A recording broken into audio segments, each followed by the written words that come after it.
Tonight on That's Dark. 2 hours and 40 minutes. That's all it took for the grand, unsinkable Titanic to sink to the depths of the ocean. Was this misfortune, an oversight, or so much more? Hey everybody, it's Hey there. Alyssa. And I'm And Heather. we are, if you couldn't tell, we don't have a perfect intro down just yet. Well, for those of you who have followed us through the Witching Hour podcast will know that this was our second episode that we filmed, and it's all about the Titanic. But we wanted to redo it because it's such a good one, and there's so much more to add. Like, there's so much more, and I could honestly do, 3 other videos. Oh, on easy. it. Easy. So, there's just so much. After I kept adding, I was like, okay, I know. this is going to be a 5-hour. I have to just pull Yes. out. Oh, God. Don't say Oh, that. God, I'm sorry. Not the pull out. Not the pull out. I'm so sorry. But really, we want to, kind of and capture all the good parts of the last one, but also add in some stuff that we kind of wished we'd added in. Because I know immediately after we finished it, I was like, oh my God, I wish I said this. Oh, I could have talked about this. So that's what this one's going to be about. I ended up returning my camera. I just don't. It's not a vibe right now. I honestly like my phone better. If I'm being completely honest, it's so much easier. Yeah. So I'm going to now get better arms. For the podcasts that actually move easily, not these janky. I just imagine you with arms. I'm gonna get better. Well, arms. I'm talking about podcast arms for a microphone. So I just realized that sounds very strange, but yeah, I'm gonna get those. The ones that easily move up and down. I tested one the other day. I was like, oh, that's so nice. Yeah, I also didn't like how we had an hour. I know. And I was like, how do guys, I do we that? we don't have an hour limit anymore. No, I know we do. Yeah, we do. No, seriously. We'll never go so long that you guys are like, okay, no. I need to check out. But, also, I just love that for now we're going only voice just because I love lazy and having no makeup on. I love it. It's so much better. Nice. It's not hot. There's no lights on us. That was so awful. That was awful. It's lovely. It was. I was like, it is so hot. You're in a little closet with hot lights. It's a great good little closet. It did its job for the time being. There it is. It was about 50-something episodes. Well, not quite, because we did some at your house, too. We did. Yeah, we did. Yeah, so I think we're honestly, so just so everyone knows, on this episode, I am going to try to stay as focused as I can. I am on 2 days of not getting to eat regular food. I'm on liquids, so clear liquids. So my brain's not exactly great, but I was researching. I kept researching, putting it down because I kept finding more. And then I was like, okay, I'm done. Then I was like, no, I need to look. And then I find more. And they're like, okay, I'm done. I have to stop. And then my brain would think of another question and I would look it up and then I'd find more stuff. And I'm like, this is never going to end. I think that's a good way to put it. I don't think the Titanic will end. I think there's just so much of a mystery behind everything. No one was there watching it happen except for the people that went down, the few survivors. No one could definitely say, oh, this is exactly, no one can say that's 100% what happened. And so it's as you're reading and these things are coming out, it's so easy for your brain to be like, what? It's wild. It's really wild. I don't want to be I love the Titanic. Well, I do love the Titanic. I mean, it's kind of enamoring in a way. It really it's really is. Insane. And then James Cameron, I could do a whole episode on James Cameron. I love him. I could do a whole... I didn't bring him into this at all, but I'm going to give him a little honorable mention before. He's amazing. He's the director of the film and the film of the Titanic, obviously. But he is just amazing. And that will be a whole other subject for a whole other video. But he's amazing. Yeah. And he's actually gotten to go down to the Titanic, which So cool. And didn't take a bunch of people in a little makeshift thing with a PlayStation controller and said, hey, we're going to go down to the Titanic. Yeah, they didn't do that. No, so. he's very smart with it. Smart people with stupid ideas. Or stupid people with stupid ideas. I think that was more. Stupid people with kind of a smart idea. Not really. Not a good execution Not of really it at all. smart at all. Stupid people with stupid ideas. That should be a whole segment on the podcast. You could do a little jingle. You could do it. Right. I have to tell you one thing that I'm really happy about is that the thing that bothers me is I know, because I have ADD. My ADD thing is I play with my lips a lot. I was like, and when we're on camera, if I watch episodes, I'm like, damn it, Really? Heather, I don't notice. Stop. You know how you're going to know something about yourself. Like, will you stop? You're messing with your lips. I'm like, stop it. I notice that I always twirl my hair, but then sometimes I and you can't see me, I don't close my mouth. I have my mouth wide open while I'm listening to something. I'm like, sometimes I just turn, I just stare at you while you're reading, or I look down at your computer. Like, I'm not reading with you. I know what I'm doing. I think it's just like when you're engaged in something, that's just like what you do. It's true. That's so I true. do some dumb things sometimes. And we don't have to worry about that now. Because now we're not on camera. Yeah, it's wonderful. Eventually. It'll Yes, come back. possibly. Possibly. Maybe in the future. Maybe you don't need to see us. Maybe that's nothing that needs to be seen. Not that we're ugly. Honestly, it's more so because it's so much easier to not the video recording. It's so much easier to record with just the mic. Relax. Be relaxed. Get to talk. Not have a time limit. Oh my God. So. Yeah. So with that being said, let's get into it. Yeah. So we're talking about the RMS Titanic. RMS standing for that it was a Royal Mail ship. Talk about that. It's so weird. That was one of the random facts I had. No, you're good. Sorry. I didn't know that until today. I did know that, but I never ever thought about saying it out loud, but sorry. So I wanted to talk about the Titanic was the product of intense competition among rival shipping lines in the first half of the 20th century. So in particular, the White Star Line found itself in a battle for steamship primacy with Cunard, a venerable British firm with two standout ships that ranked among the most sophisticated and luxurious of their time. And I talked on our previous one how the boating industry or this was it during this time. You wanted to be in shipping, you wanted to be in cargo, you wanted to be in people, as you can see here. It was the industry to be in. Mm-hmm. Yeah. So because of that intense, what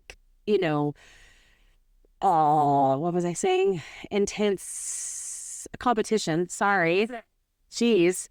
Intense competition. The White Star Line was I'm going to go ahead and get these builders. Wolf and what was your names? Harland and Wolf. Harland and Wolf. Thank you. Woof. I always say woof weird. I say it like a dog woofing. Woof. Woof. Can't do my L's, man. Can't do them. Woof. Okay, so the registered dimensions of the Titanic, she was 852 feet long. And then her breadth, which means her, she was 92.5 feet.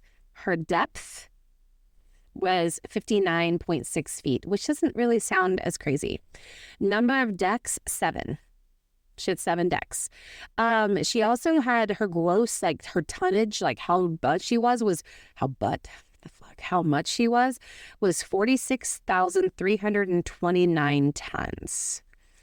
Number of decks, like I told you already, were 7. Engines, 2 triple expansion, 8-cylinder engines, and 1 low pressure turbine, which I guess was huge. The horsepower was 6,906, which doesn't seem like that much to me, but that was the registered horsepower. Total horsepower was 46,000. Service speed was only 21 knots, but she wasn't built to be the fastest. And then estimated top speed was 23 to 24 knots. Passenger capacity on the first class, it was 735. On the second class, it was 674. On the third class, it was 1,026. And then the total crew was going to be 885 crew members. So interesting that with third class, because they can pack them in tight, you know. The accommodation on the Titanic was luxurious and spacious. In first class, there were many new attractions, such as squash courts, which is a type of tennis, a Turkish bath, which let me explain what that is. A Turkish bath is basically a bathhouse, very much prominent in Turkey still today. And you would go in there, and it almost like kind of like a massage parlor, but it's really centered around baths. So you would get a bath, you would go into like a hot bath, they would give you massages. I even seen where they will take this rag or towel of suds and then squeegee it onto you. Yeah, and then give you massages. Like, it sounds very lovely. Yeah. They had a gymnasium, a barbershop, and also this was the first ship to have a swimming pool on board. And it was heated. Well, and the first heated. class got to have the heated pool. I don't know. Probably not the... No. But it was the first one, even with all the luxurious ships, because at this time, there was a German builder, and they had a set of ships that were way more luxurious as far as like the details of the ship than the Titanic. But they didn't have like a swimming pool and things like that. But as far as like, when you see the Titanic, how it's all ornate and stuff, like way more luxurious. So the Titanic at the time, even though it was like deemed so luxurious, it was really about its amenities that I have on there. And then even the cheaper third class cabins were of a better standard than those on the other liners. Nevertheless, they were more luxurious and spectacular liners in operation, like I said, Germany. So third class, even though still packed in, even though nowhere near like obviously what first class has, they were way nicer than the other liners. So the people wanted to be on the Titanic. They really did. So let's talk about as the safety elements for the Titanic. The Titanic had 16 compartments that included doors which could be closed from the bridge so that water could be contained in the event of a hull was breached. So they had these compartments in the hull of the ship, the bottom of the ship, and they could be closed off. So if a hull was breached, okay, so although they were presumed to be watertight, the bulkheads were not capped at the top. The ship's builders claimed that 4 of the compartments could be flooded without endangering the liner's buoyancy. This system led many to claim that the Titanic was in fact unsinkable, but the builders never made that claim. But because they built it to where it closed, and I know they had other ships they built that were capped at the top, so it would actually work. With the Titanic, as we know, it was the water overflowed those where it was supposed to be capped at the top. So even though it's still shut tight, it didn't do what the builders said it was going to do because that one flaw of not having it at the top. Also, once again, here is an example of the media taking something and running with it because the builders straight up did not say that it was unsinkable. Yet the media goes, it's the unsinkable ship. Yeah. And it was Irish newspaper that took off with it and was like, unsinkable Titanic. When they did not, they just said that it could stay afloat if 4 of the compartments were flooded. 4, not 16, and so they said it could stay afloat. And then you're right, the media was like, oh, it's unsinkable. To the point where even the president of the White Star Liner, as people were sinking, literally within the time frame that as they were actively sinking, he was like, oh, he told the press, and they're, don't worry, it's unsinkable. Yeah. Crazy, isn't it? Like the media, when we do these cases, I'm like, good God, media, please. There's a little side tangent, which we're famous for. Speaking of media, we are going to have to redo Black Dahlia. You like read my mind. I swear to God, I literally, when I was saying media, I was like, I'm going to do Black Dahlia. Because that case was just like, what the hell? Yeah. You read my mind every time. I swear to God. Like, but, so that was a little bit about Titanic coming on, what it was built to be, how the actual compartments worked. Well, did you know that the Titanic had a sister, well, more like a twin, called the RMS Olympic?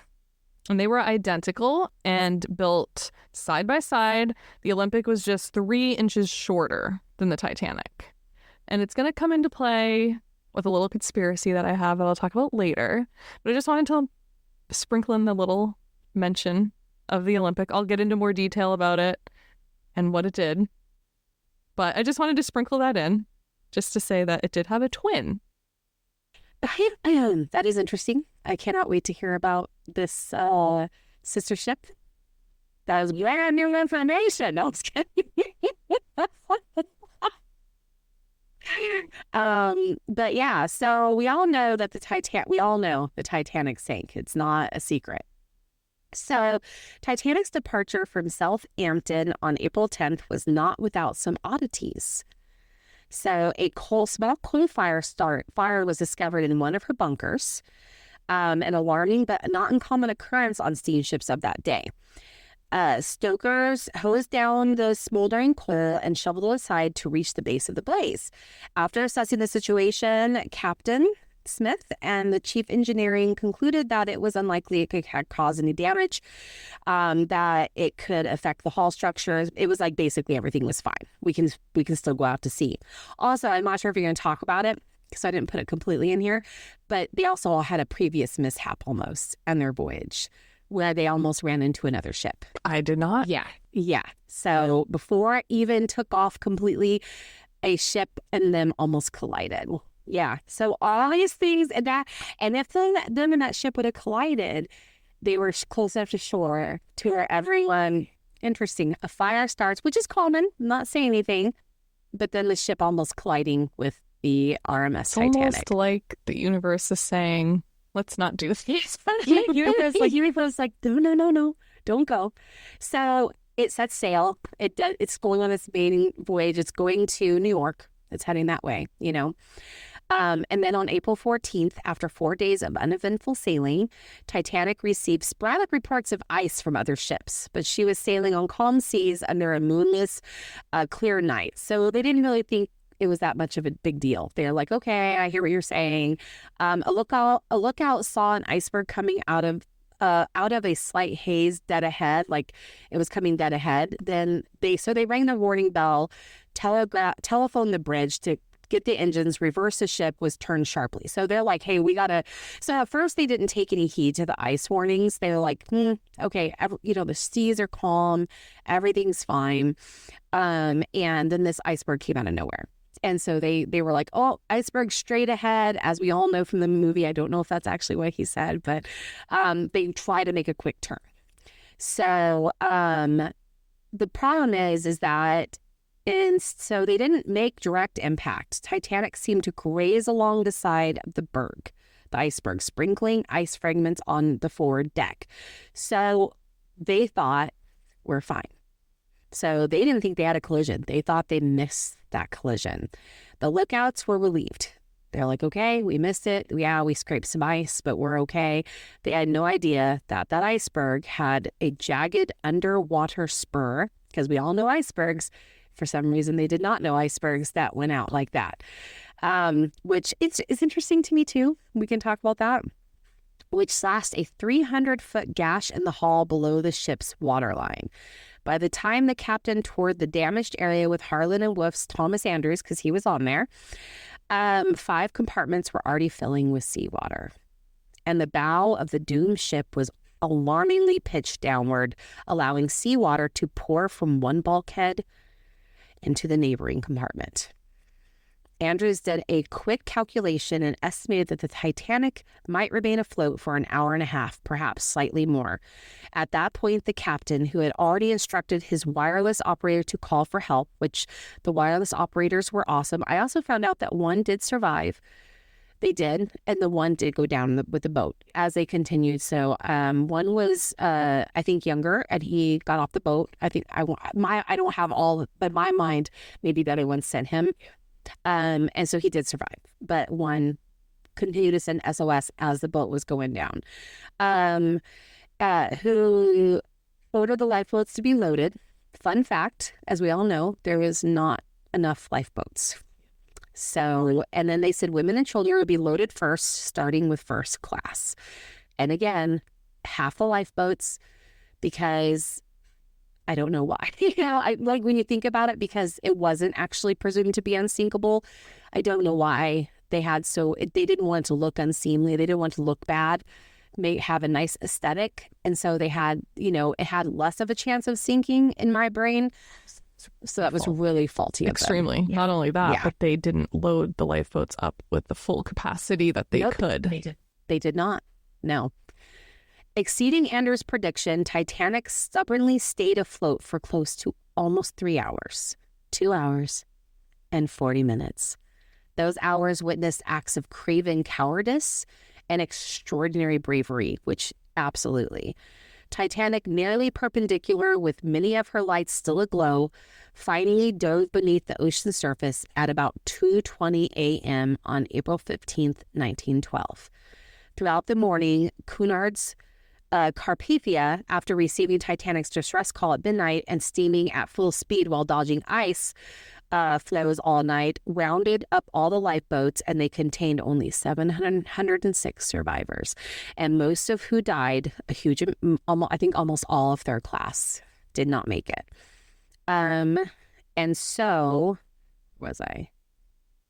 And that's it. So I just kind of wanted to give a little look into that night and all the things that kind of led up to it, and the fact that maybe, just maybe, if that boat would have collided with them, they would not have continued on, and they would have survived because they were close to dock. I also wonder too, what would have happened had because they really turned very last minute when they saw the iceberg. What happened had they just collided with the iceberg? Would it have not been as horrific? Would it not have torn the whole side? I think what would have happened there? And I know you can't, obviously, you're going to try to avoid something. So when I saw that they brought back the remaking of the Titanic and everything, I think it was basically said that if they would have headed straight on, they would have survived. They would have stayed afloat. I had seen before. Yeah. So they would have stayed afloat. Right. Because all those compartments would not have flooded or filled up. Because the amount of the gas that went all along the side of the boat, which 300 feet definitely went across a couple of those, and were filling up, and then they were flowing over. So if they would have hit straight on, that just would not have happened. So, and then they would have stayed afloat until they would have got help. So many things. It's crazy, right? So many things could have stopped this from happening. And I just don't understand. I feel like even back then they would have had a concept of icebergs and understanding that they're not just, it's an iceberg. It's not just floating ice. There is sometimes floating ice, but you still need to be very careful, because to me, floating ice and an iceberg look vastly different, but I don't, I just think that's interesting too. But also, how did they not feel that? How did they not, I feel like you would have definitely felt that, oh, that didn't feel like it was only on the side. That I feel like you would have felt it move up or something. I don't know. The fact, though, that they went down to look at the damage. I mean, also, I just also want to put out there that none of the engine, obviously, none of the crew, when I say none of the crew, none of the engine guys survived. Anyone that was down below just did not survive at all. And again, third class, no survivors. So very interesting. It's a very sad thing, but I can't help but just look at all the things that got put in its path to stop its voyage. And it didn't. No. It's really wild. No. Well, I had already discussed a little bit about the Olympic, which was the Titanic's twin. It went on its first voyage on June 14th of 1911. And it sailed from Southampton to New York in 7 days, and all of its voyages seemed to go pretty smoothly until just 3 short months later, in September of 1911, when it crashed into the HMS Hawke, which was a British warship. Although the Olympic didn't suffer from much damage, the HMS Hawke, on the other hand, did. During the trial, the theory that was proposed was that the Olympic had displaced quite a bit of water, which in turn pulled the HMS Hawke in. The Olympic was found at fault. And side note, this is also part of how the Olympic and the Titanic were coined unsinkable ships. So this contributed to that. Now, here's where the conspiracy comes into play. What if I told you it wasn't really the Titanic that sunk April 14th of 1912, but it was actually its sister ship, the Olympic? Theorists have pondered that because White Star Line was found guilty of the crash with the HMS Hawke, that they had to pay out some money that they didn't have. So they patched it up. They patched up the Olympic since it didn't have any real damage, and they told everyone it was the Titanic, and purposefully hit an iceberg so that they could collect some insurance money and not be in the red anymore. It's even believed that the SS Californian, which was only 6 miles north of the Titanic when it began to sink, was purposely there to save all of the passengers, as it would have been able to, but for whatever reason, they ignored the Titanic's distress calls. Although this is another side note, but apparently the Olympic was just 120 miles behind the Titanic. So once the survivors were picked up, once the Olympic offered to transport them back to the shore, but the rescue ships decided that it was not in the survivors' best interest to board an identical ship to the one that had just almost died from being on. So that's kind of weird because on one hand, there is that conspiracy aspect, but then there's the other that there was clearly both ships were out there, were off at sailing. It's interesting, though, you talk about the fact that, they're going to sink this ship and then they had that Californian out there to get them, but it turned off its radio. Why would it ever turn off its radio, Well, so there was a theory. The Titanic, or whatever ship was actually out there, but what we know as the Titanic, was ahead of schedule, was actually going faster than it was supposed to. So the whole theory began from maybe they had like this time frame where things would come about, but since they were ahead of schedule, they were going faster than they were supposed to be going, that they were ahead of schedule. So the people that were supposed to answer the calls were not awake or weren't around or weren't adhering to whatever messages. That's one of the theories that I had heard, which would kind of make sense. I mean, it was going faster than it was supposed to, I read, and that could be why maybe they didn't see the iceberg in time because they were going faster than they were supposed to. Maybe had they been going the speed they should have, they would have, the weather, right. So there was a lot. It's interesting you say that, though, because if you read about Captain Smith, he was called the millionaire's captain. So because he was known to always be captaining boats that were carrying millionaires on it. Like, he was their captain. He didn't do anything that did not have to do with influential people. Right.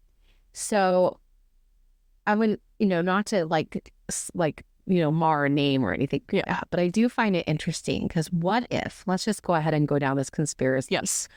What if he did have it planned, to sink, not, hit this ship, this other one comes in, oh, here I am, we're going to get everybody aboard, because I could see like a captain being like, as long as everyone's going to be safe, I'm fine with it. I'll do it. Yeah, I'm going to get money because maybe they're paying money. The fact that he very much rubbed elbows with millionaires, influential people, he was known as their captain.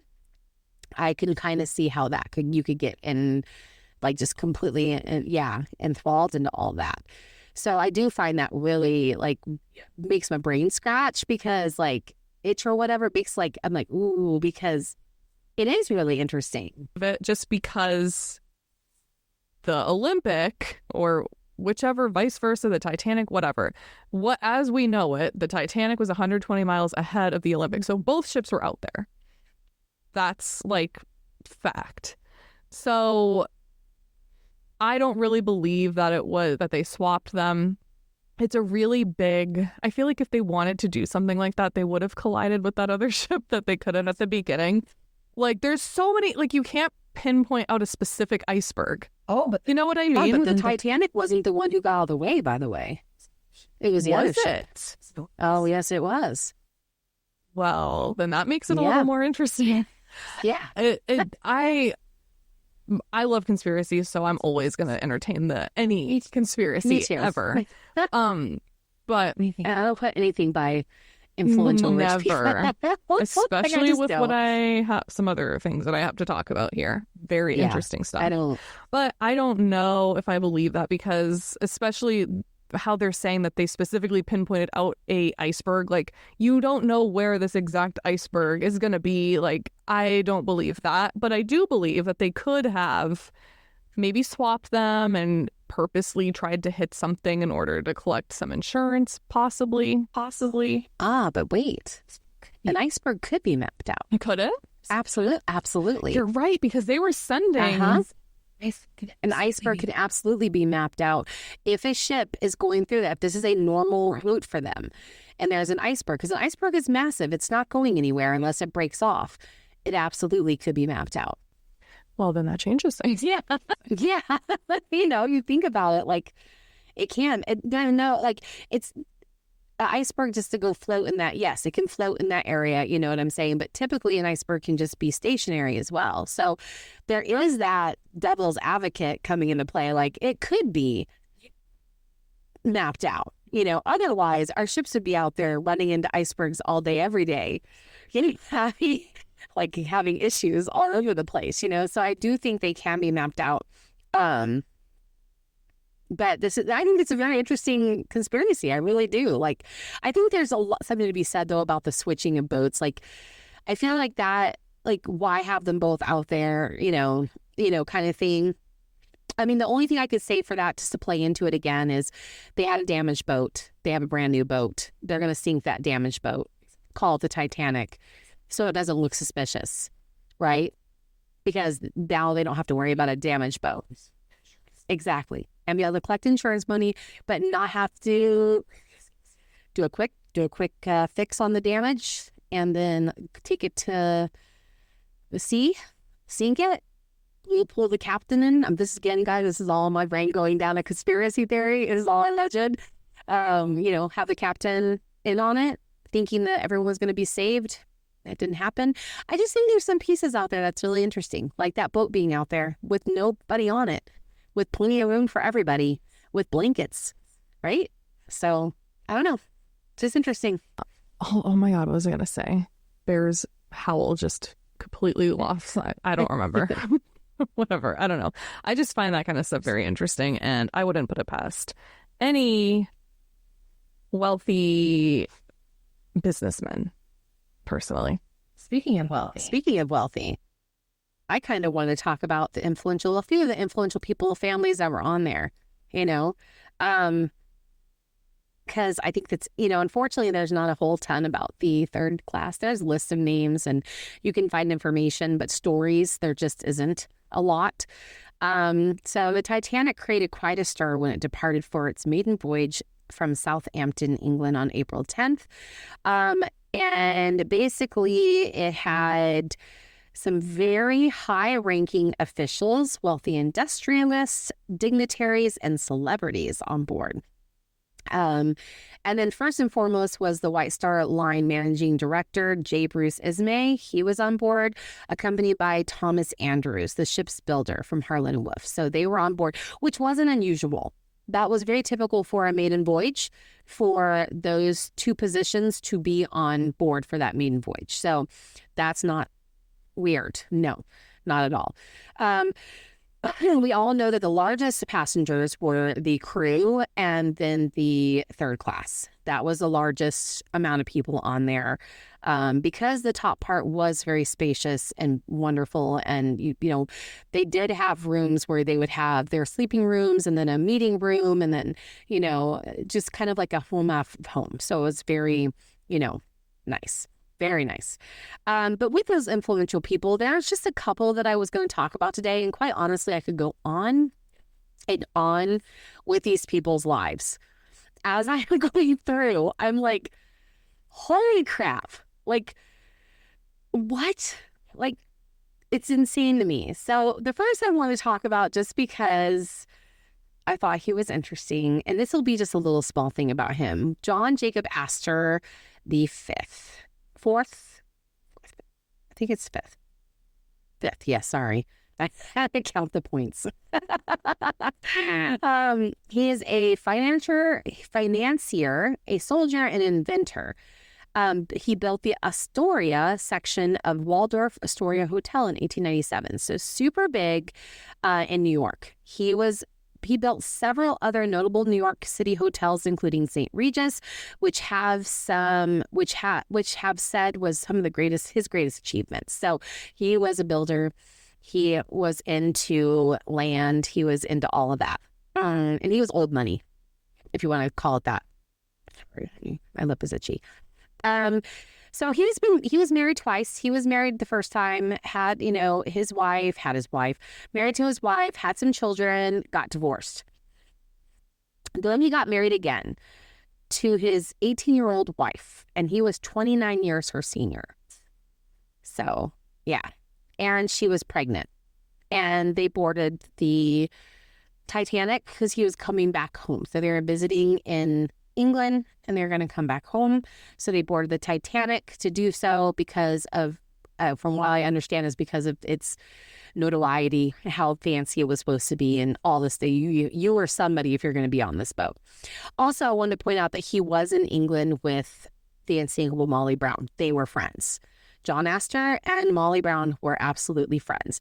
I just think it's interesting because on the movie Titanic, they make her seem like she's ostracized, but it seems like she was actually really well taken in. Like, people accepted her. Yeah. And we'll get into that in a second.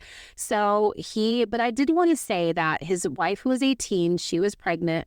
She survived because when the ship went down, John Jacob was one of the many people that were helping women and children get on the boat. And he put his wife on there, put her on the boat, and then basically made sure she was safe. And then he stayed on and went down with the boat because he didn't want to give his seat up to other people. Yeah. So I just kind of wanted to mention him just because he's connected in so many ways when I started reading. And he's one of the influential people. And then we have the unsinkable Molly Brown, a.k.a. Margaret Brown. Margaret Tobin Brown was born to Irish immigrants John and Johanna Tobin in 1867 in Hannibal, Missouri. So they're Irish, but she is an American through and through. Really? The Tobins had progressive views that valued education even for their daughters, which, again, I'm sure everyone probably knows this, but that was unheard of. Girls didn't get education. I mean, they learn, especially if you're in America and you were a lower class, like you were just working on the farm, wherever you were at, you were tending to your household, you're put in the factories, like you didn't get an education. Margaret attended school until age 13, and the lessons she learned from her parents stayed with her throughout life. So she was educated to 13, which I would say probably compares to like going out in your like high school, kind of thing.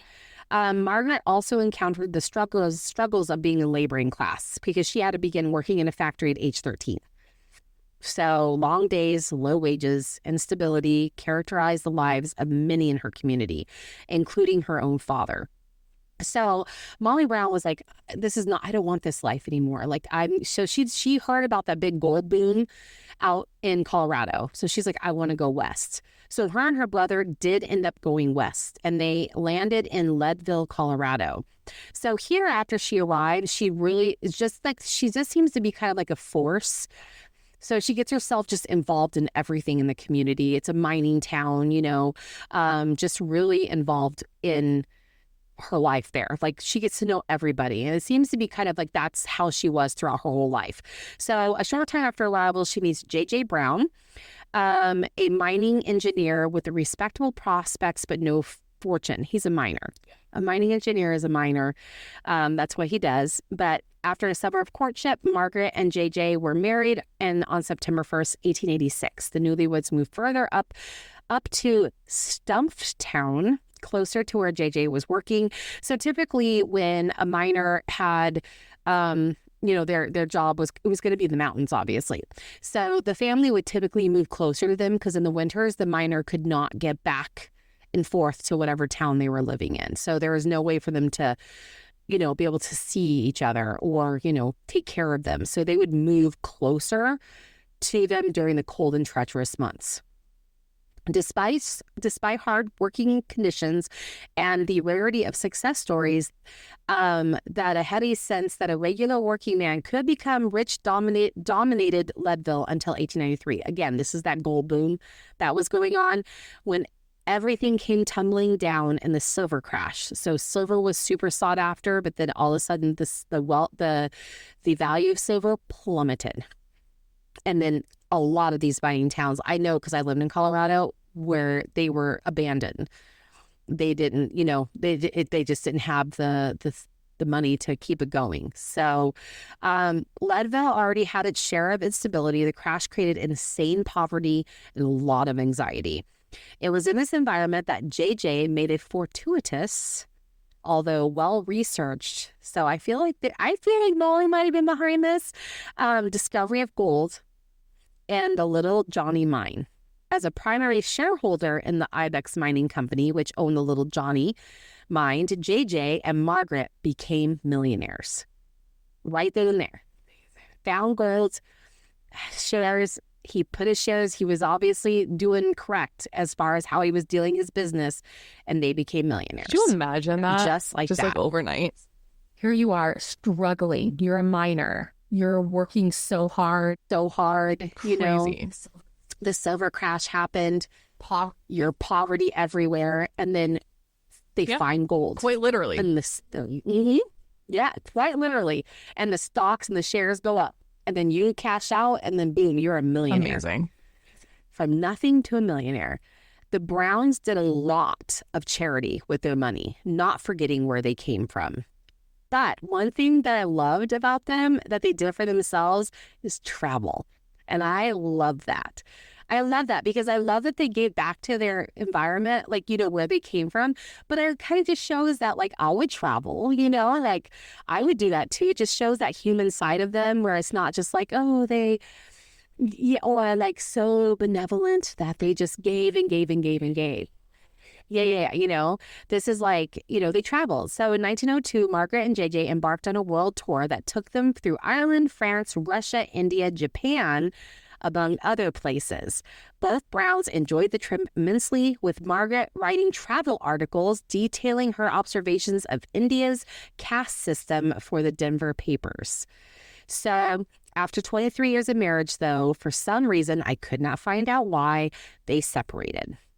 They decided they did a separation, like a legal separation. According to the agreement, Margaret received a cash settlement and maintained possession of the house on Pennsylvania Street in Denver. She also received $700 a month, allowing her to continue her travels and her philanthropic activities, means charity. The two never divorced, but the separation lasted until JJ's death in 1922. Don't know why. I have no idea why they separated. I looked, could not figure it out. So coming to how she comes to the Titanic. So there's a little bit about Molly Brown. Everything I read, like I could do a paper on this woman. Like she was just a force, she was like, I don't want this life. I want a better life. And she sure as hell went and created it for herself. So how Margaret ended up in London or in the, when the, was going on, she departed. So basically she was departing on a trip she was going to Egypt, Rome, Paris with her daughter Helen and friends, JJ and Madeline Astor, in 1912. So JJ Astor was on on a trip with her. However, news of her ill grandson hastened Margaret's return, and she booked passage on the first available ship, the Titanic. So she wasn't going on to be on this amazing ship. She was booking whatever she could to get to her grandson. And that's why she ended up on there. And then the thing that I want to talk about her on the ship is her famous story of the ship is her being strong. So she is famous for taking control of the lifeboat 6, when the crew in charge of that particular lifeboat refused to go back to look for survivors for fear of being pulled down from the section of the ship or the people who were in the water swamping the boat. She said I remember this story. She had remember how you said they were like not filled to capacity? I think she said there was like less than half on her boat. So she made them turn around and started gathering survivors onto her boat. So that's why I really want to talk about her, because there's that personality again. Like, no, like we're going back. Like, I could understand the fear. I would be afraid too. Like, am I going to get sucked in now? Like, am I going to end up in those frigid waters, But I thought that was pretty cool. And then the last one that I was going to talk about really, and like I said, there's a lot of people on here that I could go on and on about, but Isidor and Ida Strauss. Bavarian-born Isidor was a businessman who, along with his brother Nathan, jointly owned Macy's department store known as the R.H. Macy & Co. Not only a successful businessman, Isidor had a career in politics, serving as a congressman for New York State between 1895 and 1897. Isidor and Ida Strauss were very well known and well-regarded couple. The Strauss boarded in Southampton and checked into the first-class cabins. Traveling with them were Isidor's manservant, John, Finding and Ida's newly employed maid, Ellen Bird. Following the collision, and I'm going to get to why I jumped right into there, with the iceberg, Mrs. Strauss almost entered lifeboat 8. Jessica explained. Jessica's her granddaughter, or her great-great-granddaughter. I know it's like their family. They were in their 60s, had been together for many, many years, and had several children together. Ida would not go without her husband. Isidor was offered a place on a lifeboat, but my great-grandmother, Ida, stepped in. But basically, Ida stepped into the lifeboat, expecting that her husband would follow. When he didn't follow, she was very concerned. And she turned to the ship's officers in charge of lowering that particular lifeboat and basically said, hey, I'm really concerned. Well, the officer said, well, Mr. Strauss, you're an elderly man, and we all know who you are. Of course, you can enter the lifeboat with your wife. And their great-grandfather, that's it, said, no, until I see that every woman and child on board the ship is on a lifeboat, I will not enter into a lifeboat myself. In turn, Ida refused to get on the lifeboat without her husband. He begged her to get on. And she turned to him, and this is where I'm going to get chills, and said to him, Isidor, we have been together for all these years. Where you go, I go. I would be the same way. I feel like this is where the Jack and Rose story came from. It's low-key from Ida and Isidor. Mm-hmm. Yep. Ida Strauss then took off her coat and handed it to her maid, Ellen Bird. Ellen entered the lifeboat 8 under persuasion of the Strausses and was saved. The couple were last seen sitting together on a pair of deck chairs, arm in arm. So many friends have recounted how they were as a couple. Friends of the Strausses said they were closer than the usual couple, exchanging letters daily when they were apart. So when they're apart, they were always writing to each other. They are often spotted holding hands, kissing and hugging, which was unheard of for persons of their status and wealth in that day. So very affectionate. They had a very full life. And so I didn't go on about their life because I think what really was a testament to who they were was the end of their life. And they had children, and the fact that I just want to put the fact that their great-grandchildren still tell their story to this day, I think is pretty phenomenal. And the fact that where you go, I go, oh my gosh, it made me tear up. It really did. Oh, I did have one more. I forgot. Sorry. So that's Isidor and Ida, and I say go. They have a statue of them in New York City that you can see that I totally recommend going to see, but they were there for each other until the end. The last person, now for real, Benjamin Guggenheim. So Guggenheim was among 11 children, 8 sons and 3 daughters, born to Swiss Jewish mining and smelting magnate, which I don't know what, I think they're just obviously smelting. I don't know what smelting is. Everything I looked up said fishes, but I don't think it's fishes. He basically immigrated from Switzerland to the United States in 1847, and his wife, Barbara Meyer. By the late 1880s, the family had settled in New York City. So that's Benjamin's family. I found something that says the extraction of metal from its ore by a process involving heating and melting. That makes sense because they were into mining. So that makes complete sense. There in 1894, Benjamin Guggenheim married Florette Selgeman, a member of socially prominent Jewish family, and the couple had 3 daughters, Benita, Peggy, and Barbara. After prospering in the business established by his father, he gave up his rights to a large fortune by terminating his partnership with his brother in 1910 and starting his own business. So he wanted to do his things his own way and walked away from that. In 1912, after an extended stay in Europe, Guggenheim chose to return to New York on the Titanic. On April 10th, he boarded the ship in France with his mistress, the French singer Léontine Aubert, as I think is how they say it, and her maid, his valet, Victor Giglio, and his chauffeur, René Pernot. I'm probably totally butchering those. Guggenheim and his mistress slept through the ship's collision with the iceberg late on the night of April 14th, but were soon awakened by his first-class steward, who fitted Guggenheim with a lifesaver and a sweater. And then basically his steward was in the second class. He had to sleep with the second class. They didn't get to sleep in the first class. So he felt it, obviously, came up, got them. So Guggenheim and his mistress then ascended to the boat deck where they helped women and children into lifeboats. After having declined to take seats on a lifeboat themselves, they returned to their first class suite and changed it to so sorry. I've jumped here. So basically he does put his mistress on a boat and said, you need to go. And then him and his steward went and changed to first class gear. And his steward was like, why are we changing, into this? And he says, we've dressed up in our best and are prepared to go down like gentlemen. So he himself did not get on that, that boat as well. He asked the steward to convey a message to his wife. If anything should happen to me, tell my wife in New York that I've done my best in doing my duty. Aubert and her maid secured places on a lifeboat and survived. Guggenheim and his stewards all perished in the Titanic sinking, and their bodies were never recovered. According to one account, Guggenheim and his steward were last seen sitting on deck chairs, sipping brandy and smoking cigars as the Titanic sank. So there are just a few that I wanted to bring out.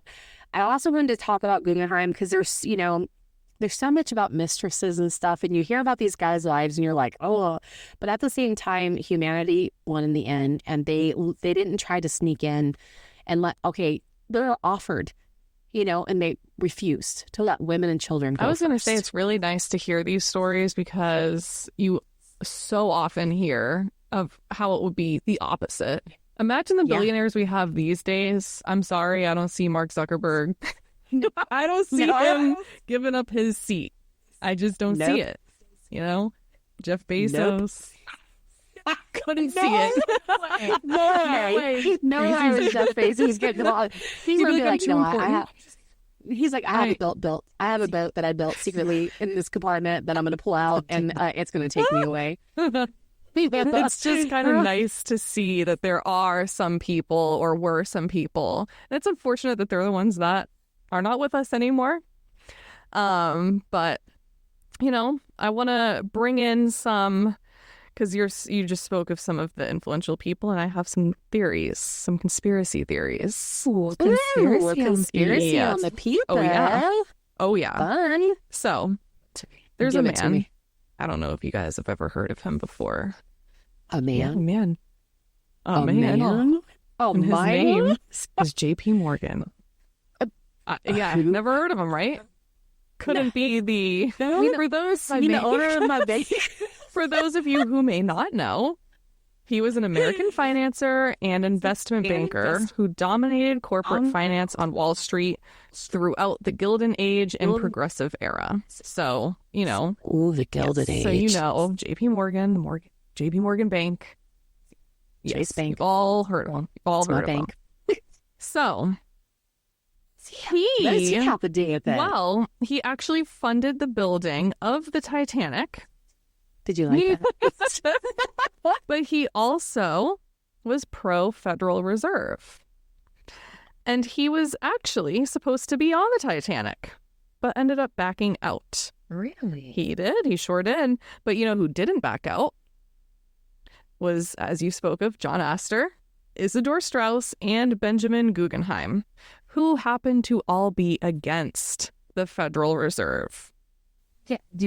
I do want to point out, everybody, just so you know, I didn't choose those people specifically because of her list. I really do want to point out. It's very interesting because I completely forgot about this conspiracy. I remember J.P. Morgan, but I forgot. That's so crazy. That speaks to who they were as people to be against the Federal Reserve, but then also to see how they acted in a really horrific time. And it just really upsets me that they didn't survive. Like, it's just really upsetting. Serious. Yeah. So that is just something that, you know, of course, nothing's been set in stone. I can't find a reason of why. Yeah. But I found it super, super, super interesting. I also there's a couple other people who were supposed to be on the ship that I wanted to mention. Yeah. So A.G. Vanderbilt, who was Alfred Gwynn, and he was oh my goodness. Where is he? Okay. So Alfred Gwynn was an American businessman and member of the Vanderbilt family. So I guess sorry, I have to scroll through again. Okay. So he was one of 3 Vanderbilts who reportedly canceled plans for travels on the Titanic's maiden journey. Told his mother in a cablegram on the day of the Titanic's disaster that he had not boarded the doomed liner and was safe in London. I want to put out why he did not get on the Titanic. And family history says that Alfred booked Family history says that Alfred booked passage on the Titanic's maiden voyage and canceled due to a premonition from his mother. Yes. What? Yep. What? Yep. I found that interesting. And my brain goes to, was it a premonition or did they have insight on something? Because this is something I forgot to talk about with J.P. Morgan. So he not only backed out of going on the Titanic, but he also pulled a collection of his fine arts from her cargo 9 days before. He canceled and pulled out a collection of his fine arts from the Titanic 9 days before it hit the iceberg. Very fishy to me. Very fishy. So, but here's something even stranger. Okay. So, Alfred Gwynn, he died 3 years later in the sinking of the Lusitanian. A different Royal Mail ship, a German U-boat, sent the luxury liner to a watery grave on May 7th, 1915, roughly 13 miles southeast of Ireland. Yep. Yes, I remember. I mentioned that Lusitania, but I didn't know he was on there. That not weird? That's weird. That's weird to me. Very weird. That sounds like the universe being like, oh, you thought you could skip out on something? Well. Or universe, yes. Or what if it's because he knew too much? Well, that too. I know they can't plan. Yeah. I don't know. It's very weirdly connected. So connected and so strange. I've got 2 other people. So Robert Bacon, who was a former U.S. Secretary of State, had planned to head home from Europe with his wife and daughter aboard the Titanic. though reportedly due to a delay of arrival of Myron T. Herrick, who was Bacon's successor as U.S. ambassador to France, he postponed his family's departure. So this seems like a genuine, like, they just did it. The timeline didn't add up. Right. It didn't work, that's like one of those times you got to step back and be like, yeah, thank God. You know? Yeah. Right. And then also Milton Hershey. So candy tycoon Milton Snavely Hershey. Snavely is the best name. Hey. Yes. He made a reservation. Also, if the name doesn't give it away for you guys, he invented Hershey chocolate. He made a reservation with the White Star Line on December 18th of 1911 to ride the Titanic on the liner's maiden journey and paid a $300 deposit by golden check. Hershey... Like William. I know. Hershey left Europe early in April of 1912. However, he crossed the North Atlantic on the America, a German liner, because the businessman was needed sooner than previously expected at his chocolate factory. So that's why he couldn't make it. Yes, quite literally, Willy Wonka. So yes. So that's just kind of what he's a chocolatier, and he was supposed to be on the Titanic, and he couldn't make it because he had to go to his chocolate factory. I know I want chocolate so bad. Don't think about it. We're going to have broth. That's I still think that is just an accident. Well, he had business to tend to that was like, and I haven't seen his name come up. I tried to look into if Alfred even, because Alfred has there's something sketchy with him too, of why he didn't go on, but I couldn't find if either of them were related to the Federal Reserve at all. I wouldn't be surprised if Alfred was, but I don't think Bacon or Hershey were. Yeah, I don't think they Bacon kind of Hershey. just... That's interesting. Alpha is interesting. That was an interesting one. That's it weird. really is. Deploy your precious. You could, if you can't go, you could still send your paintings over and get, you'll have someone to pick your servants to pick it up when they JP get Morgan there. that took his paintings. Oh my God. Oh my Yeah. God. Yeah. What? Tell you, That was JP Morgan. JP Yeah, you Morgan. can't you can't convince me. I'm sorry. You just can't That he convince me didn't. that he didn't have some shit to do with it. You He just totally can't. did. Allegedly. And it could all kind of be. Doesn't he have like skin in the game, JP Morgan? He funded it. That's right. He funded That's right. Yeah. He funded it. That's interesting. Very, very interesting.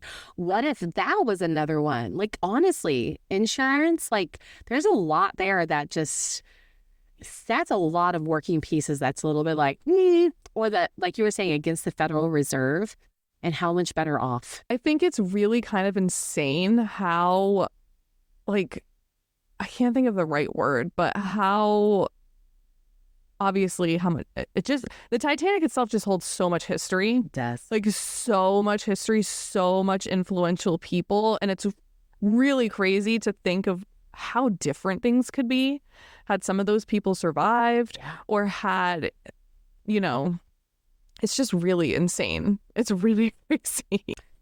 I do wonder. I mean, I know that Isidore and Ida were kind of nearing the end of their life, especially for that time frame. But, they obviously made such an impact as it was already, and then to be able to, they were against, and then Benjamin Guggenheim, he was against it. Like, what would have happened if obviously, yes, he had a mistress, but I hate to say it, it's very common practice back then. Like, it just was, that's a whole nother thing I can go on about. But, interesting that like these people who obviously were selfless, who were like, okay, we're going down, make sure women and children get on there, what would they have done?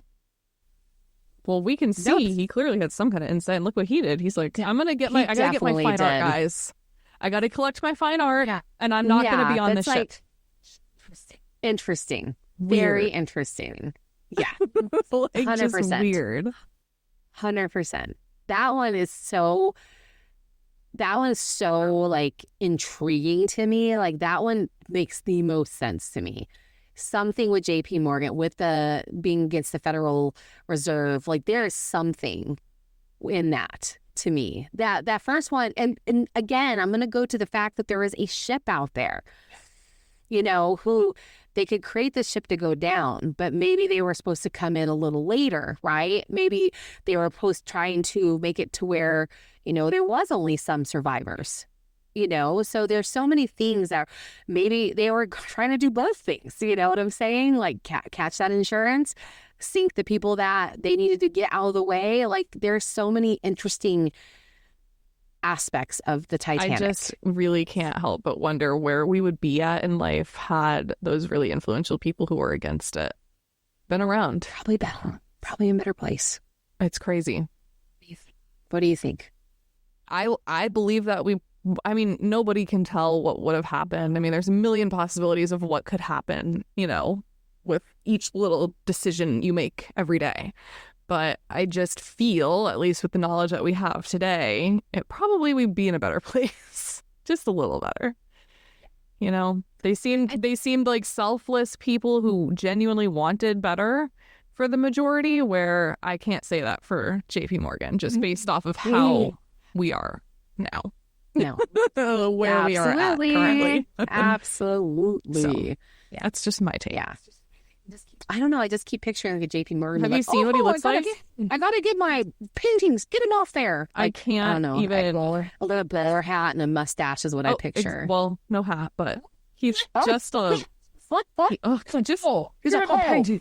Paintings. Just everybody look up a picture of JP Morgan, please. I think you'll understand. That'll tell you everything you need to know. Allegedly. Allegedly. Anybody that is fans of who the hell is a fan of JP Morgan? No. I literally just lost my point of thought. My train of thought. I was like, allegedly. And I was like, what was that from? Oh my God. No, very interesting conspiracies that you have there. I really appreciate a good conspiracy. It's something that I could talk about all day long. But another thing I think would be very interesting to talk about, just a little short thing, is about where the people's spirits go. Like, the Titanic had a very traumatic thing happen in the middle of the ocean. Do you think the ocean's haunted there? So interesting that you say that. So a couple of things that happened in the spot where the Titanic went down. And I want to discuss what you think it is, because first of all, I'm going to not retract. There was that where they were sending the cameras down to see in the Titanic. And when it came down, it lit up the windows, and I swear to God, it was two eyes almost in every window staring back. And everyone can say like, oh, it's an animal. But for it to be in every window, it looked like eyes staring back at people. Yeah. You can't tell me that it's not haunted of some sort. You just can't. Yeah. Yeah. So is it energy or is it thinking spirits, right? So a couple of things that have come about being down there is, one, when they are going through the ship, right, with their cameras again, they notice that in the bathroom, there is a decanter where it's just sitting there with a toothbrush by it. Why did that go down sitting upright? And it's not glued or anything. It's not in a holder. It's just sitting there. To me, it's either residual, like this is what they do. They do their teeth brushing and all that kind of stuff. And that, or there is spirits still living their life down in the sea. Because again, like you either, maybe you're living your life and you don't even know you've gone down, Another thing they have happening is they always see orbs of light. Ships constantly talk about orbs of light coming on that spot. And orbs, I know what orbs are very debatable.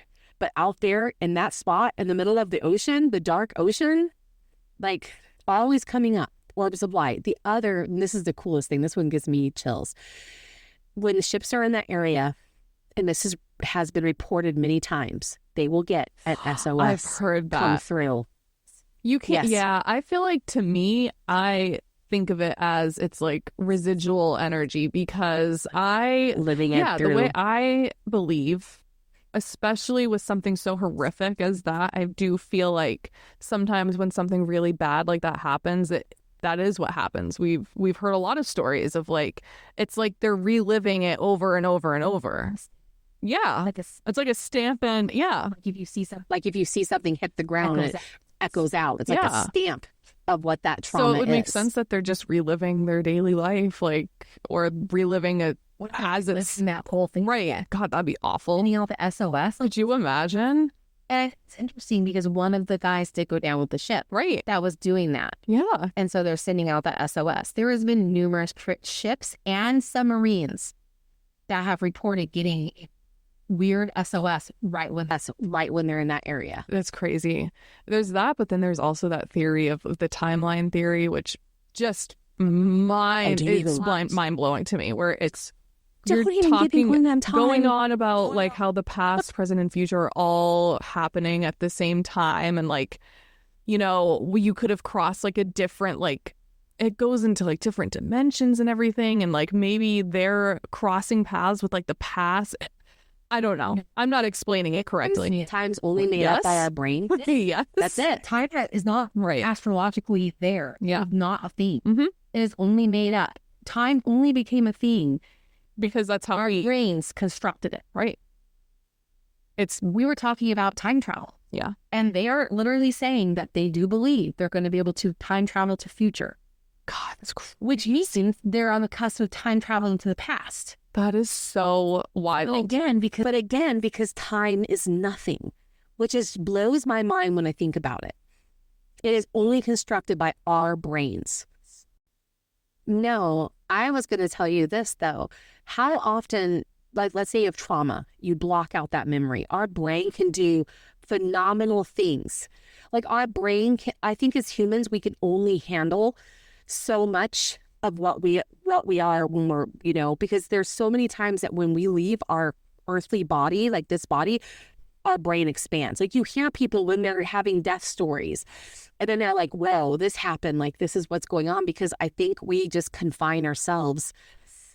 And I think people like, I'm going to say it myself, but like other people that can see spirits and things like that, I believe our brains go a little farther than what we keep our confinement in. I could totally see that. So I'm like, my brain is now on the timeline theory, and so I had to just like search it really quick. So the theory suggests that every decision made or action taken creates a new timeline, resulting in a multiverse of parallel universes. The existence of alternate timelines raises philosophical questions about free will, determination, and nature of reality itself. The multiverse theory, advanced by other scientists and physicists, says the spaceship would eventually reach the end of our universe and then transition into another universe, and then another, and another, and another for an infinite amount of time. And yes, I hate it.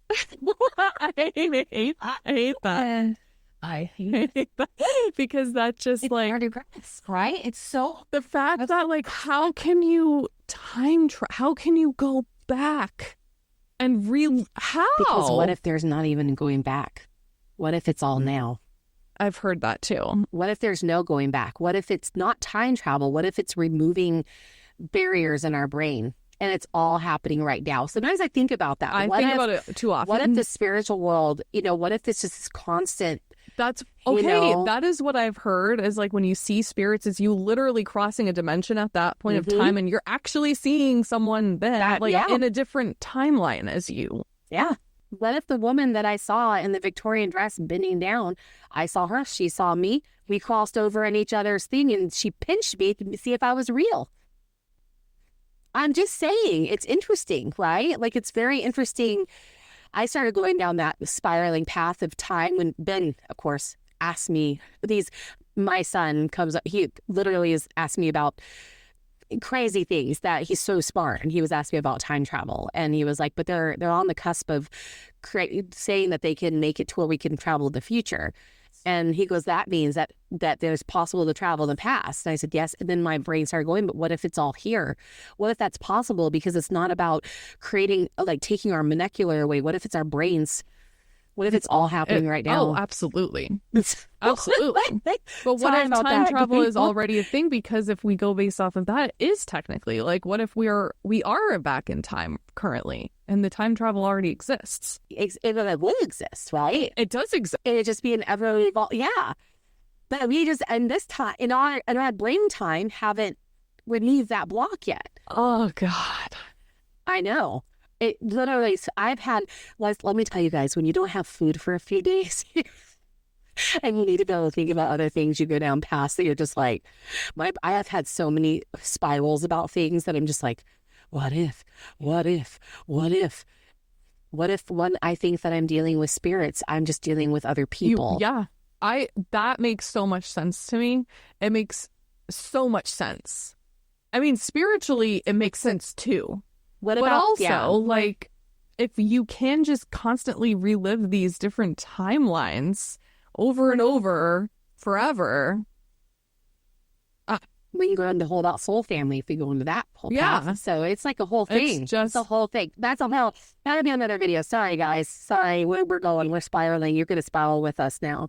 Interesting. Very interesting to me when I think about time and how our brains are the only thing that's constructed time. And it just is crazy to me. I also wanted to talk about Captain Edward J. Smith.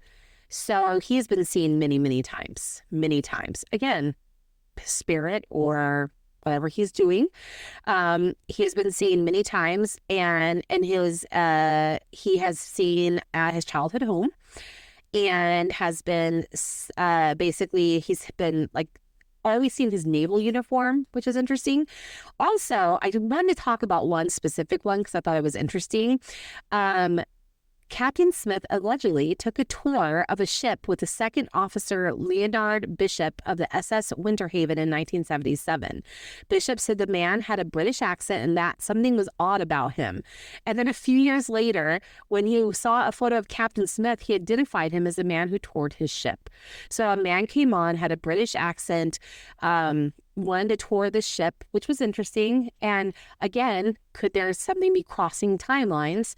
I don't know. But he is something that's been seen a lot. Another thing that has been seen again is, which I find this interesting, the hotel that kept the survivors is reported to be very haunted. So in New York, and they see apparitions of people dressed in the timeline that is from the 1912s. And a lot of things happen at the hotel. And this is the hotel, again, that kept the survivors once they came off the ship, you know. That makes sense, I guess. Like, maybe if they had loved ones that had passed away and maybe the spirits went there. Yeah. Another thing that gets haunted all the time is they have from the artifacts from the ship. Now, here's my idea with that. And I want to say it again. You talked about energy. Sometimes I wonder if the energy stamped on that artifact is replaying, kind of like a movie picture, right? They're appearing, they're not. Maybe people is letting, you know, their brains are clear where they can see them. But I feel like because of that connection, that maybe they're just stamped on those art, because we all hear about how people can be so connected to something. But I just find it interesting that things like hairbrushes, combs, glassware, but they found that the museums, the Titanic museums, the people that put these things on display get a big uptick in hauntings during that time. Again, a very traumatic event. These are all pieces from the Titanic. So to me, energies, ghosts, however we want to call it, can definitely be stamped onto those artifacts. So Lindley, I mean, it's a very, very interesting aspect to talk about, but they definitely have hauntings. They even had a lot of hauntings. They created a replica of the ship in America, and it had no artifacts, but became extremely haunted. Wow. That's interesting. Very interesting to me. Yeah, he said he just started having issues on the boat, hauntings, things happening, things moving on the boat, voices, yelling out. Yeah, and they have no artifacts. It was just the replica built of it. Well, I guess that maybe even just it was so prolific what happened, maybe just... It's a beacon? Yeah. That's what I was wondering. Is it a beacon for the energies to come forth? And with the places that usually show these, now there is regular museums that have said they were haunted when they did the Titanic, when they showcased them.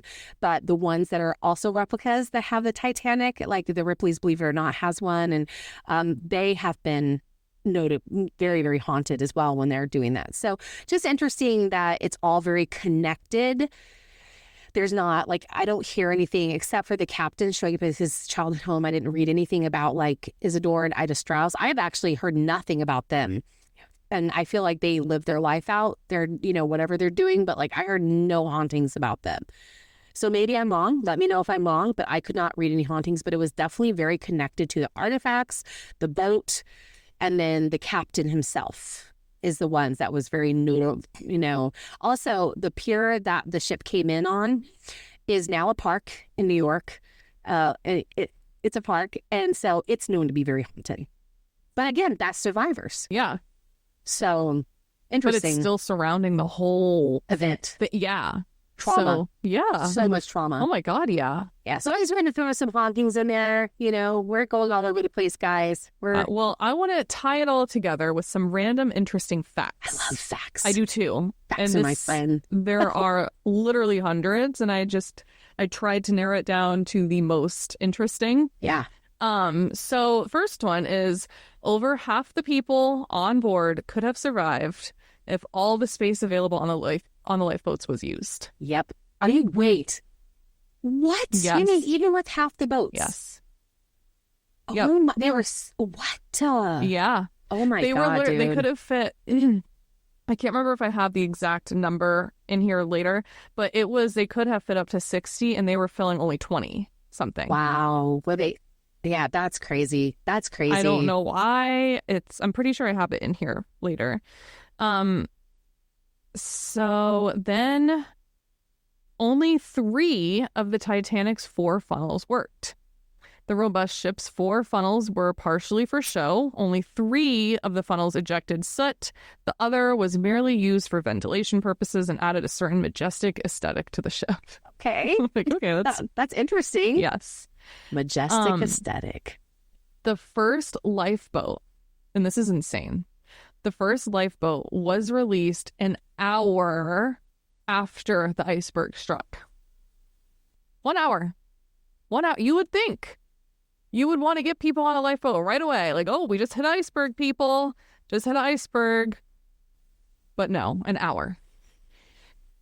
So this one, Which they were lucky then that it not lucky that it sank, but lucky that it took 2 hours and 40 minutes, because originally he said it was only going to be an hour. right. So they would have literally only gotten one lifeboat in the water. Now I'm assuming it's because they didn't take it that seriously, because they thought it only scratched like the side, but that wasn't the case. This is really crazy. So a specific bacteria is slowly consuming the wreckage. What remains of the Titanic at the bottom of the ocean will eventually be entirely eaten away by a rust-eating bacteria. This microorganism named, and I'm going to butcher this, Halomonas titanicae. Halomonas titanicae can adhere to steel surfaces and forms the rusticles seen on the hull of the wreckage.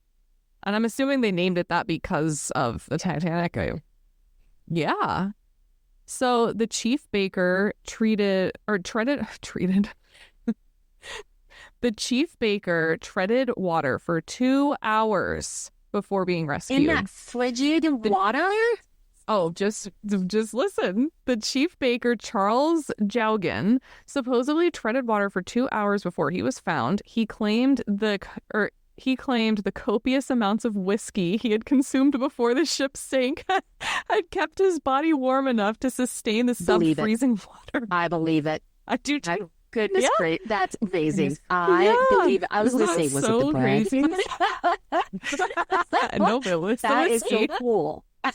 Sorry, not, I guess. But the fact that he's like, I'm just going to down these copious amounts of whiskey. Yeah, dude. I'm just going to down this. That's the way to do it. Yeah, fuck it. It'll keep you warm. Yeah. I mean, honestly, Heck that's yeah. what I would be thinking I too. don't want to Like, feel I it. don't If want I'm going to die, I don't want to No. feel it. Get me drunk. That's exactly what I would do too. Yes. So the ship cost over $7 million to construct. The giant vessel cost $7.5 million to build in the early 20th century, which would be equivalent to $183.4 million today. That's wild to think about. That is wild. Like, how much are these massive cruises? Can you imagine how much that is? I can't even. So 2 workers died while building the ship. We know for certain that 2 workers died during construction of the ship, but there might have been several others who were killed. Samuel Joseph Scott, 15, I'm assuming 15 years old, fell from a ladder and fatally fractured his skull. And James Dobbins was squashed by a timber that fell while transporting the Titanic from the shipyard to the dock where it launched. Oh, So it really kind of started off like not great. Not But most things that are great. built back then really started off not great. There's a lot of deaths when it comes to builders building things. I just wonder, like, did that just happen? Like, oh, there goes I wonder James. because And then they just almost keep any going. building that you go into from back then Yeah. has deaths from builders yeah. on it. I like how I said insane. on it. Yeah. On it. So 20 horses were needed to transport the main Oh, okay. I anchor. thought they were telling me they The were on the ships- Titanic. I was Oh, like, God, no. No. But there were 9 dogs and only 2 survived. I don't want to hear I know. it. I know. Okay, But back to the horses. horses. The ship's main anchor weighed 16 tons or more than 30,000 pounds. I don't. That's 16 a tons or weird more than wording, but 30,000 they- pounds. Yeah, that's crazy. Yes. Oh, for whatever reason, Mine does my it brain too. is like, huh? Mine does. But 20 horses were needed just 20 to horses. transport that main anchor. Only 23 out of the 908 crew on board were females. That is crazy. That's crazy. And 23. very little survived. That sounds like scary Yeah. working conditions. Absolutely. That's too many Absolutely. men. Oh, God. I didn't even think about that. I didn't even think about You're on that. the ship with Yeah. So the Titanic, oh, here it is. Okay, so the Titanic was able to carry 64 lifeboats. However, they only Yes, I carried know that. 20. Yes. Yep. Yep. Which is crazy for Which is aesthetic crazy. For reasons. aesthetic. Again. But yeah, Again. so dumb. So 2 young brothers survived the ship without a guardian. Edmund and Michael Navratil went down in history as the only children to survive the Titanic without a parent. They were 2 years apart in age and were nicknamed the Titanic Orphans. Their father, Michael Sr., kidnapped them from their mother, whom was no longer with, and planned to take them to America. The last anyone saw of him was when he put the 2 children in the lifeboat. I'm glad he put the children in the lifeboat. Glad he put them Did on they- there, but did they good get to God, go that back poor to their mother. mom since they were called the Titanic Orphans? I don't know. Like, Say, I doesn't sure say hope so. they did. Could you imagine? Be still kidnap them. Kidnap them. So this means that this mother could possibly not even know they were on the Titanic. So she doesn't. That's all I've read on that. I wish I had more information. I mean, karma for the guy, but I'm glad he put his kids on the lifeboat. But the fact that they're called the Titanic, all those things, I'm like, did they not get back to their mom? That's a whole story I need to know about. Yeah. Oh, I know. See, this is when I just say never- that there's like it people we never could talk stops, about. guys. It doesn't. Yeah. Stop. So you already kind of talked about this, but the Royal Mail Steamer, RMS Titanic, was the official name. The designation Royal Mail Steamer, or RMS, has been around since the mid-1900s because mail had to arrive on time and ships were penalized for delays. The designation was a mark of quality. Nearly 200 ships, including the Titanic, received this designation. So, yay. I don't know what else to say to that. Go, Joe! Go Titanic. Musicians played for I more than 2 hours as the ship Purposely went didn't down. put that in there, but you go ahead. You know, it's unclear which songs were played as the ship went down, but one can only imagine how somber the atmosphere must have been. In the movie Titanic, one of the songs played was Nearer My God to Thee, which is believed to be the last song played on the ship And I in heard real that it was life. Molly Brown who said that it was being played, that they could hear it. There is accounts of it being heard, but I also want to put out there with them that they were amazing for doing that and playing, but they also knew because they were crew, they were not going to get on those lifeboats. And so, but I think again, it shows they could have went and just like cried. They could have they got on and tried to soothe everyone who was on that boat, who wasn't getting off that boat, and tried to help them go down. And I just think again, it speaks to them as people, you know. But I did read that there was no way they were going to get off that boat. So they did what they could. But again, it was a selfless thing because they played for them, trying to calm everyone. And I wonder if it also helped them just to focus on something to focus and to just play. They obviously must love their music and then just played it to the end, which is just crazy. Goosebumps. It's yeah, it's really wild. So only 28 people boarded the first lifeboat, but it had space to carry 65. Yeah. And that was one of the 20 And again, lifeboats Molly Brown available. must have been on that Yep. one or another one, because she made them go back and get survivors, because Yeah, she was on the on the sixth one. sixth That's right. Because she was like, you have room. You're going to go get survivors. Because I think the fear that they're going to be sucked into the boat, but it doesn't matter. Like, you know, they're not afraid if they got close to the Titanic, it was going to suck their shit little things along with it. But Which I get it, but it's just kind of like, it's my stove. I have the warmer on. But sorry, there was a sound that happened. That's even louder. But I just don't get, like, when you're filling up the lifeboats, why would you not just, like, I understand the, like, panic, but just quickly get all the people on. They were also and swimming then out. So get to the ones that were closer to your boat. You know, I heard that a lot of them were also worried that they were going to overfill their boat, and then they were all going to go down. I heard it was also, yeah. And I just still think, like, you know, you can then roll away if you have to. Like, get in there, try. They're worried they're going to, like, on their boat. I don't know. I couldn't do it. It would be very hard for me to be on a boat watching all these people just dying in the water, knowing I had room. No, I would knowing try something. No. Something. yeah, and you I feel would feel guilty if guilty you forever. survive. I would feel guilty. Absolutely. But you, No. JP Morgan, doesn't feel guilty, allegedly. Allegedly. So the youngest passenger on the Titanic was 2 months old. Milvinia Dean was the youngest passenger aboard the ship and the longest living survivor. She died at the age of 97 in 2009. Look at her. It's like, that is 2 wild. months and survived Yeah. a major shipwreck. Crazy. Something to have a testament to. It is. Yeah. Be like, I Definitely was is. on the Titanic, guys. But could you imagine? Like, you get to walk around and say that. Like, even after, like, because she lived to be 93. 97. Oh, 97. Like, yeah. and she was only died 2 months old. Yeah, dude. That's So many people are all gone, and she could be like, "Oh yeah, I was on the Titanic." so crazy. Yeah. So 6 iceberg warnings before the collision. Evidently, the most critical iceberg warning never made it to Captain Edward Smith because the lack of prefix MSG, meaning Master's Service Gram.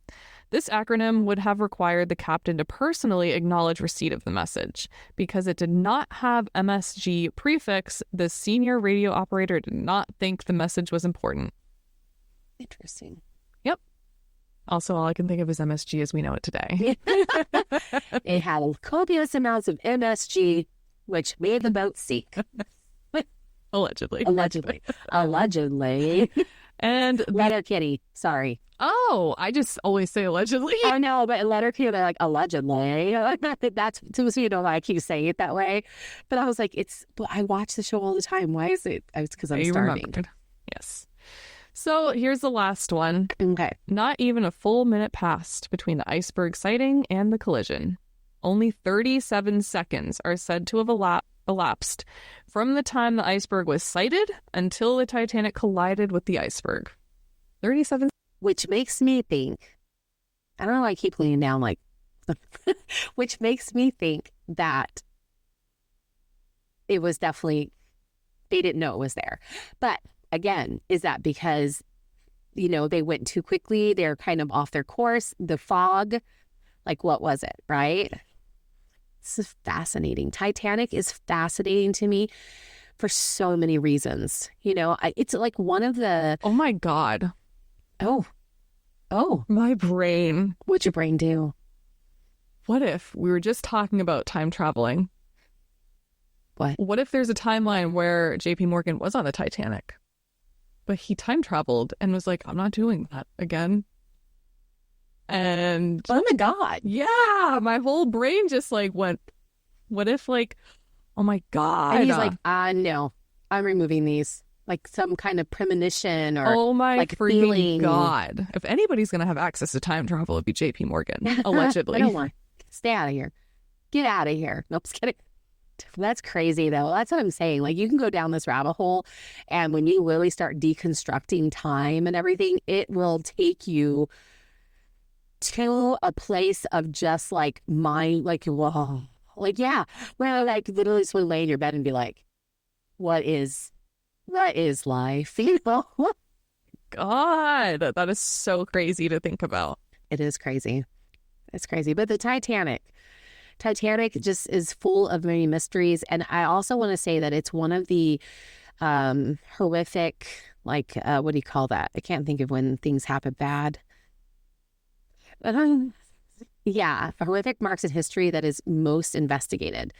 So the other ones are investigated. So, but it's actually more investigated than even 9/11. Like it's constantly being looked at and relooked at and relooked at to understand what happened. And then more and more conspiracies are coming out about it because I think there's just something that doesn't sit right in everyone's brains when it comes to the 100%. Titanic. Yeah. 100%. Yeah. Stuff just, yeah, I don't know. I could literally just go on. My mind is literally blown right now. I could too, guys. But we won't do that to you on this one. But we will probably, I think we could do a second now. And we got all the, the things out about the Titanic. We can go on about other things because there's so much. Like, I couldn't stop researching. Yeah. And James Cameron. I don't know if we can do a whole episode on time because I'm going to sit here and at the end of it, just be like, I will 100% be covering some of the like crazy theories out there though about obviously the time. I think maybe we can do, maybe we don't have to do, but also the simulation theory. Yeah. I think it's like the string line theory. I can't remember the name of it, but there's so many. And I just literally I love it. My brain doesn't love it, but I do. I do too. I love it. But then my brain just can't stop thinking about it once I hear it. And I'm like I literally have to go through all of it. Like, what if? And then what if? And then it's infinite. It's infinite. But again, when I hear about the fact that what if our brains are confining everything, I'm like, oh, what? It's crazy to me. So anyways, guys, we'll end it in. Sorry to brain mess you guys up. That made no sense. To mess your guys' brain up. I don't know. My brain's done now. So to end this, we can say that 2 hours and 40 minutes it took for the ship to sink, but the mystery of the Titanic is never ending. So true. So true. I love it. So I love it. Please remember to comment, and subscribe. We should be on all of the podcasty places by now. So yeah, we'll see you in the next one. Bye, guys. Bye.